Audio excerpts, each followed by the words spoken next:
What do Alexander the Great and Peter the Great, Michelangelo and Pushkin, Ben Stiller and David Beckham have in common? Not genius, despite what you might think, but gout, a disease that today is spreading faster than stroke. Over the past 27 years, gout has been diagnosed 55% more often worldwide, and the number of healthy years people lose because of gout has grown even more. Doctors are seriously concerned. The world is now facing a new gout epidemic. It's very possible that you could end up in a rheumatologist's office, or you may already be dealing with this condition. Gout is a form of arthritis, meaning an inflammatory joint disease. The word gout comes from Greek and is often described as a trap for the foot. And that's painfully accurate. During an attack, a person experiences unbearable pain. Your foot can become a source of intense agony for hours as the joint becomes inflamed. The cause of the inflammation is the buildup of uric acid crystals. The big toe is most often the first target. That's where uric acid tends to accumulate, but it can also deposit in other joints, other toes, knees, elbows, wrists, and ankles. So gout can develop anywhere in the body where uric acid builds up. Why does this happen? Where does excess uric acid come from? An unhealthy lifestyle with lots of meat and wine is often called a direct path to gout. But does that mean a swollen toe you can't even touch is simply the result of diet? Does a person really eat their way into gout? Let's break it down. Today, you'll learn why the body needs uric acid, whether you can die from gout, and whether it's true that gout can lead to stroke, the most common mistakes people make when treating gout, whether kidney problems are a cause or a consequence of gout, whether a bunion, hallux valgus, can turn into gout, how to tell gout from pseudo-gout, how to reduce inflammation and pain, and most importantly, what treatment approaches actually work. Let's begin. You probably already know that gout develops when uric acid levels become too high. In other words, it's linked to a metabolic imbalance, one of those cases where, if something increases in one place, something shifts somewhere else. Many people don't realize that uric acid is actually necessary. It helps protect cells from oxidative stress, just like sunscreen creates a barrier on the skin and protects it from harmful sunlight. Uric acid helps protect cells from oxidative damage. But when there's too much of it, things go wrong. Normally, the kidneys filter the blood, and excess uric acid is removed from the body. But if too much uric acid is produced, the kidneys can't keep up. Uric acid isn't eliminated efficiently, and the excess has nowhere to go. Why is the big toe affected so often? Feet are more vulnerable because they're colder than the rest of the body.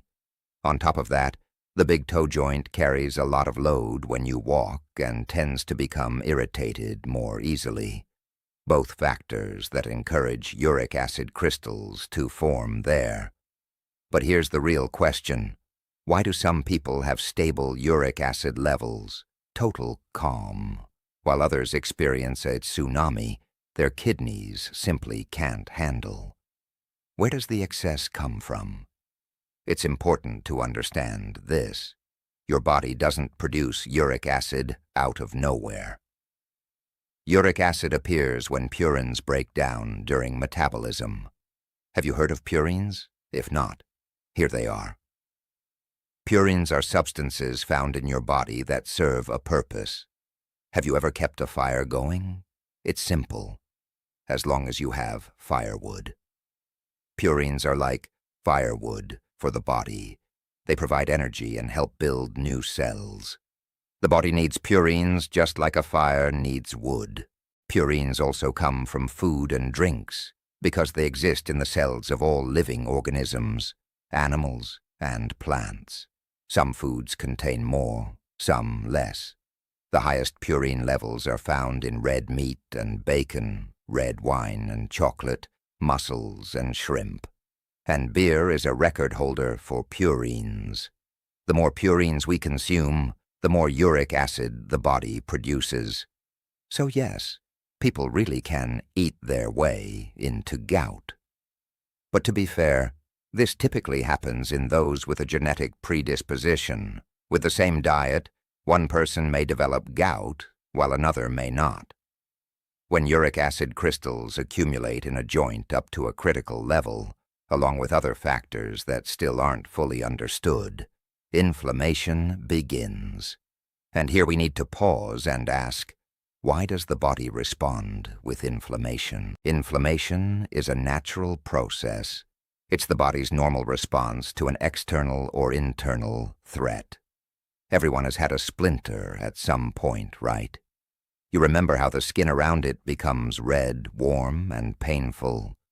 Your immune system rushes in to fight the internal intruder, the splinter. In the same way, inflammation can respond to bacteria, viruses, or infection. Usually, it helps solve the problem.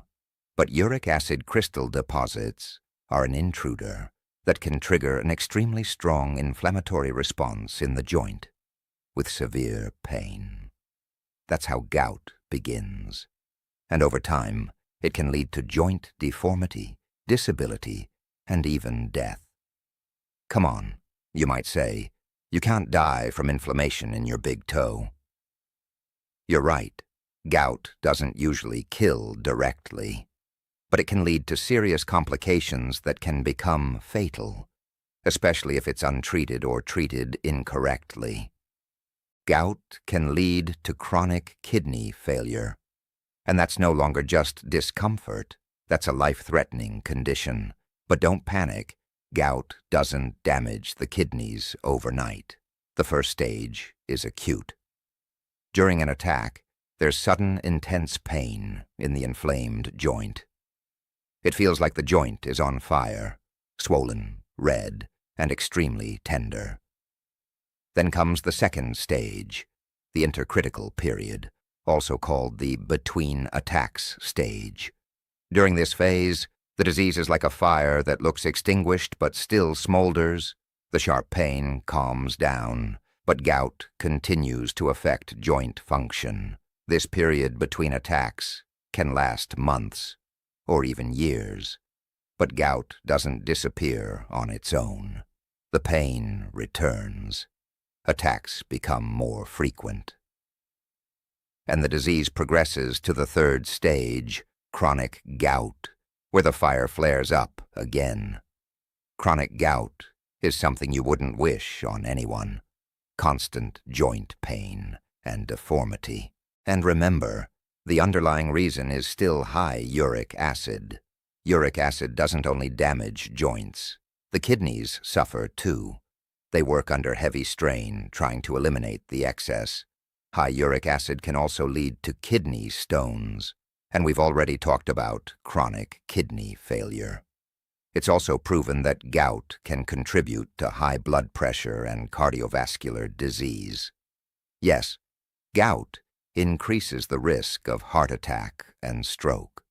For example, writer Charles Dickens died of a stroke that was reportedly linked to complications of gout. And singer Yulia Nachalova died from a severe combination of conditions associated with gout. She was only 39. Still, don't rush to throw out all meat and switch to the green side as a vegetarian. Even though it's often said that people who eat mostly plant-based foods and limit protein get gout less often, it's not that simple.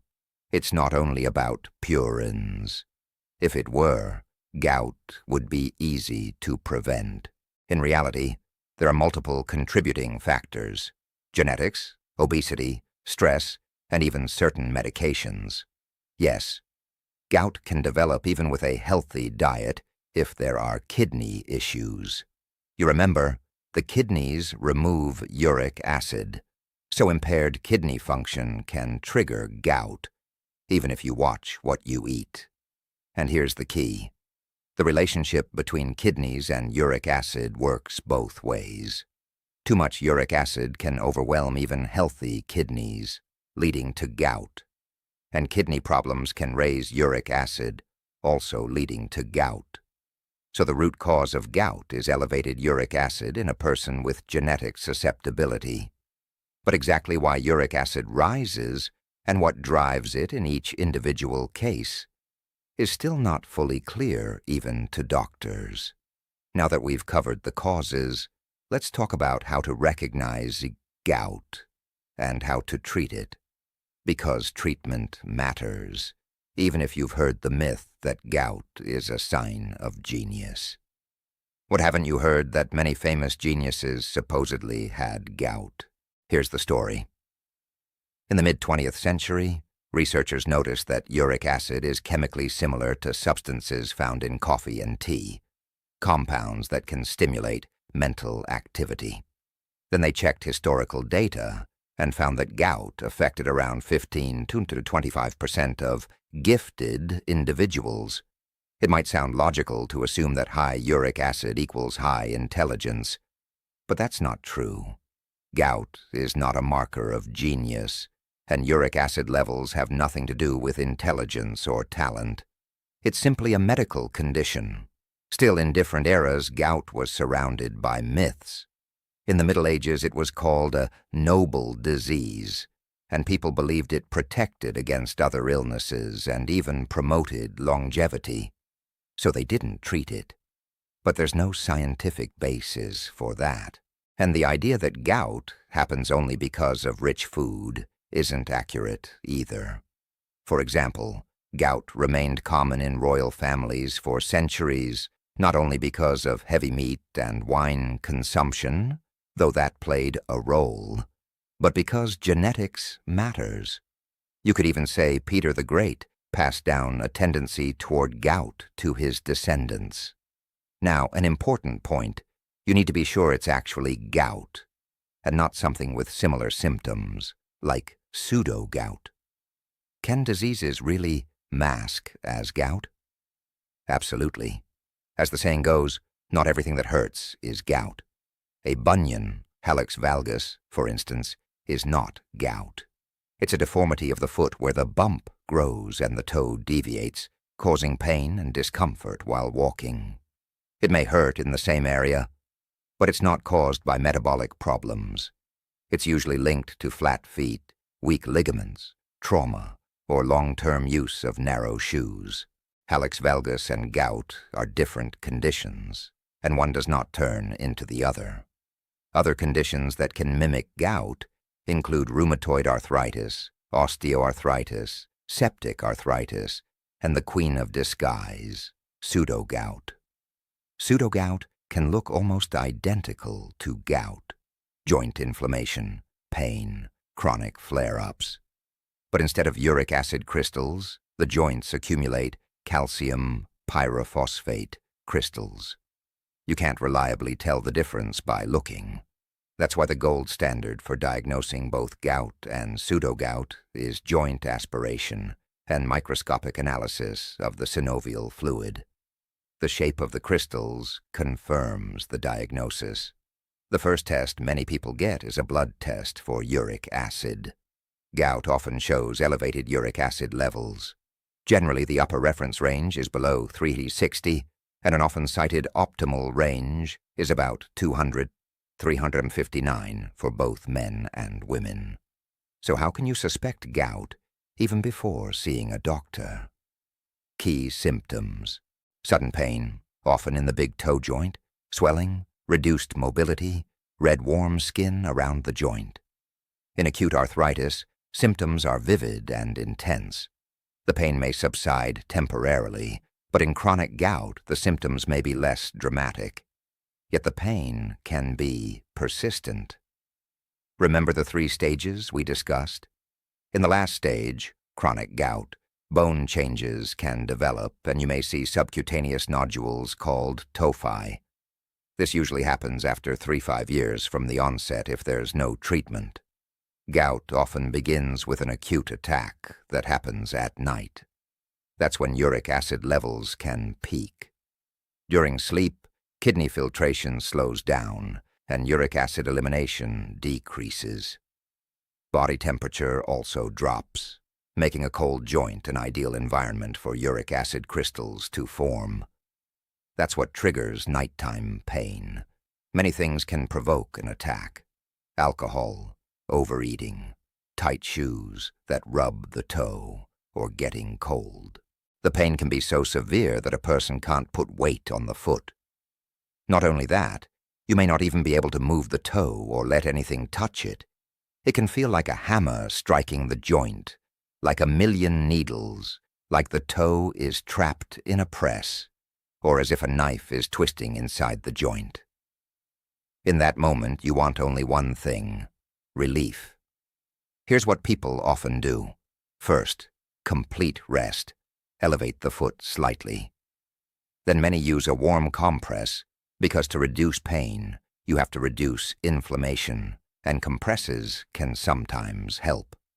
Some people use an alcohol compress for at least 6 hours. It may help reduce discomfort and swelling. A common method is to mix vodka and water 1.1, soak gauze, wrap the joint, cover with plastic film, and insulate with something warm. A salt compress is also popular. Salt can draw fluid out of tissues, reducing swelling. For example, 3 tablespoons of salt per liter of water, soak gauze, apply to the toe, secure it, and leave overnight. Some also use 6% apple cider vinegar on the joint, wrap with film, and warm it up, repeating every other day. Vinegar is often believed to support toxin and uric acid elimination. Some viewers even take apple cider vinegar internally. Another tip people mention is drawing an iodine grid on the toe to dull the pain. And if a compress isn't possible, some dissolve 5 aspirin tablets in a small bottle of iodine and apply it to the joint several times a day. Some viewers also recommend baking soda in the morning. Keep that in mind. We'll come back to it today. In upcoming videos, I'll also explain what doctors recommend for pain relief, which medications treat gout, and which can be harmful. Subscribe so you don't miss it. Now let's keep going. You probably understand that the pain will return if you don't normalize metabolism and improve uric acid elimination. So what actually helps address the cause? Diet or medication? Of course, proper medical treatment matters, but diet is also important. No pills or folk remedies will help if you keep consuming the same amount of purines as before. Many people are advised to follow a gout-focused diet with reduced meat and fish and complete avoidance of alcohol. Others switch to a Mediterranean-style diet, which emphasizes plant foods and healthy fats. The goal is to reduce purine intake, eat smaller portions more often, increase fresh fruits and vegetables. Some people also use lemon water to support uric acid balance. There's no strict ratio. You can prepare it to taste. This is one of the recommendations mentioned by a Russian rheumatologist, Elena Vladimirovna Panina, a member of the Association of Rheumatologists of Russia.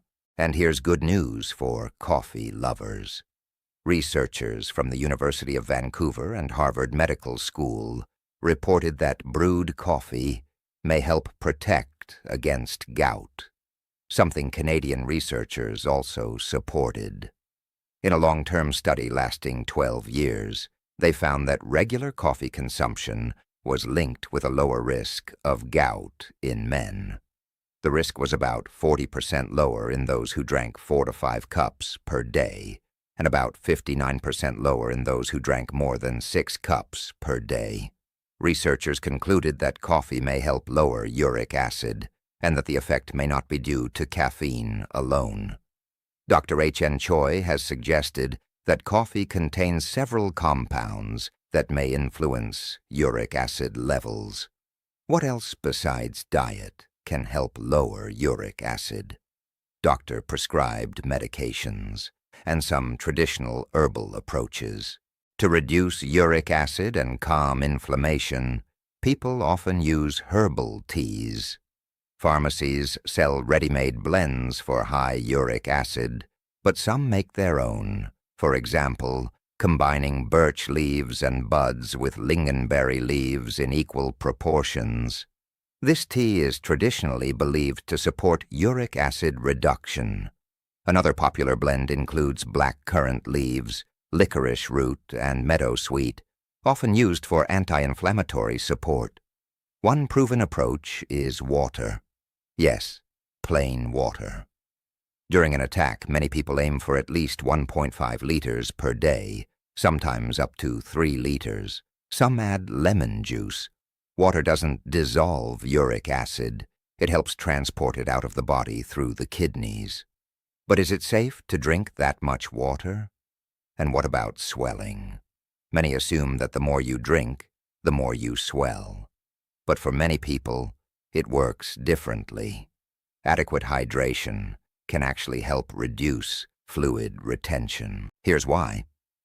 Kidneys need water to remove waste. When you drink too little, the body may retain fluid just in case, which can contribute to swelling. The less you drink, the more you can swell. Hydration also supports the lymphatic system, which helps remove waste from tissues, including fluid and metabolic byproducts. You can think of lymph as the body's drainage system. Lymphatic vessels pass through the kidneys and support fluid balance. Unlike the heart, the lymphatic system has no central pump. Movement helps lymph flow. Even changing your posture while watching this video can help. How else can you support lymphatic flow? Some combine a shower with gentle self-massage using a washcloth, making light strokes along lymph flow pathways. This may support fluid movement and overall circulation. But let's be honest, uric acid deposits in joints don't pack their bags easily. They're hard to remove, but in some cases, they can be reduced over time. Uric acid is more soluble in an alkaline environment, so baking soda foot baths are often recommended in traditional practice. Baking soda is a mild alkali, believed to help neutralize acidity. Some traditional Chinese recommendations suggest warm baking soda baths in the evening. For example, per liter of water, 9 drops of iodine, and 4 teaspoons of baking soda. These are usually recommended not during an acute attack, but during calm periods when inflammation has eased. And what about exercise, saunas, dancing, or hiking in the mountains with gout? Why not? During symptom-free periods, many activities are possible. The main restriction is usually diet. You can eat, but not everything. Commonly avoided foods include red meat, pork, processed meats, red fish, mussels, shrimp, crab, and squid. Herring is often restricted, too. The avoid list may also include organ meats like liver, kidneys, brain, heart, as well as lard, and all alcoholic beverages. Disappointed? I get it. But it's a choice. On one side, the feast, and on the other, health and a life without pain. Often food becomes a trigger for attacks. A trigger is something that provokes a reaction. For example, spicy peppers trigger heartburn in many people, and citrus can trigger allergies. So how do you identify your gout triggers? We asked a rheumatologist and learned that there's no perfect method to pinpoint a single trigger product. But keeping a food diary can help you track what tends to precede flare-ups. I also asked Elena Vladimirovna whether there's one universal diet for everyone with gout. She explained that many gout patients also have other conditions, and each comes with its own dietary recommendations, sometimes conflicting. The Mediterranean diet has become a modern standard not only for gout, but also for cardiovascular disease and excess body weight. Of course, Mediterranean delicacies aren't accessible to everyone, but even a small increase in fresh fruits and vegetables can make a meaningful difference for joint and heart health. Elena Panina helped outline the key Mediterranean principles for gout, and we created a simple guide for you. And to keep it handy, you can subscribe to our channel. Not long ago, doctors named what they believe is the biggest mistake in gout treatment, one that allegedly contributed to severe outcomes in public cases like Pierre Narcisse and Yulia Natyalova. And that mistake is ignoring the kidneys, prescribing aggressive gout therapy while overlooking kidney-supporting medications. So what does proper gout treatment look like? Proper means effective. Modern gout treatment is usually complexly, multifaceted. Medications to lower uric acid, medications to support kidney function, physiotherapy, and in some cases, surgery. And here's a key point. The diagnosis may be the same, but people are different. There's no one perfect protocol for everyone. Folk remedies may help some people and not others. That doesn't always mean they don't work. It may mean you haven't found what fits your body. Among traditional methods people mention are blue or white clay, as well as therapeutic mud from salty lakes like Baskunchak and Elton, applied to sore joints. Others use rubbing mixtures, such as butter mixed with medical alcohol, about 300 gr to 100 ml. Some apply burdock leaves as well. And the most common advice of all, baking soda treatment according to Numaivakin. Many people call it one of the most effective approaches, though it remains controversial.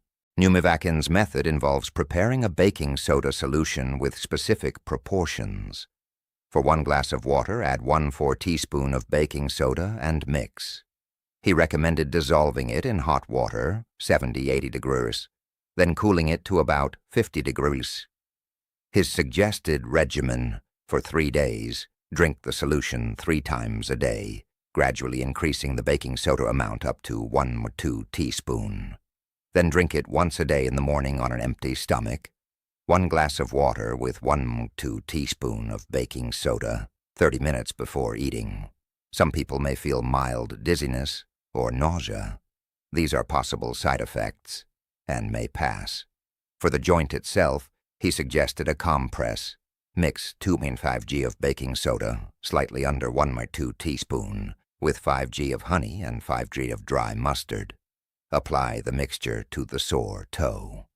The effect is said to be cumulative, so it's often done for 10 days.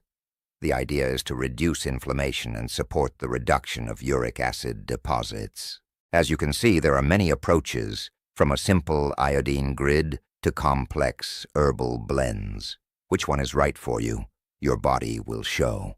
My advice, don't ignore the first symptoms of gout.